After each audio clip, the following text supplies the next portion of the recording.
So one of the things that parents always ask when they walk into the Birth Education Center is why we have manta rays around and why we talk about manta rays as being a floppy vagina. Manta ray is the best visual I can give a woman for her to start envisioning her vagina loose, floppy, and open to welcome a baby into the world. Because our vision, because this is what we usually see, is a vagina like this. And in childbirth, it needs to be a little bit looser and a little bit more open. So let's go back to sex ed that we weren't taught in high school by our golf teacher or our football coach. Don't have sex, because you will get pregnant and die. Because they didn't teach us how magical our bodies are.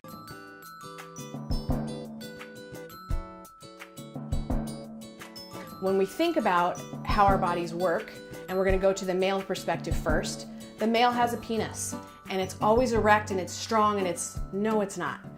It's erect and it's strong when it needs to be, but most of the time, it's back here, and it's hanging out waiting to be used. And the vagina is the same way, because as sex educator Sherry Winston puts so perfectly, pound for pound, men and women have just as much erectile tissue. And the way it works is when we're first conceived, we've got 20 days when we are both female. Nothing's happened yet. We have the same tissue and we've been growing. And then on day 20, the SRY gene turns on and we become male or become female.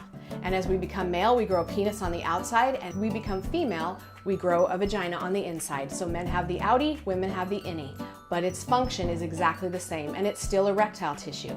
So when the baby is tapping at the top of the vagina, that's when it starts to fill with blood and starts to swell, and that's how it opens up.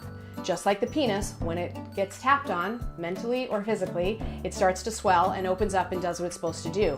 Luckily, the vagina only does that when we have a baby and not in the middle of sex and everybody would fall out, because that would be awkward. But it does know what to do when it comes time to have a baby. So if I can give parents a visualization of a loose and floppy and open vagina, and now this big baby that they thought was coming out, we can shrink that down to a Barbie head, Fairytopia, G.I. Joe, whatever Barbie head you want to pick. And that's what's coming out of this floppy vagina. It's going to sail right through. And that's the image we need when we go into birth.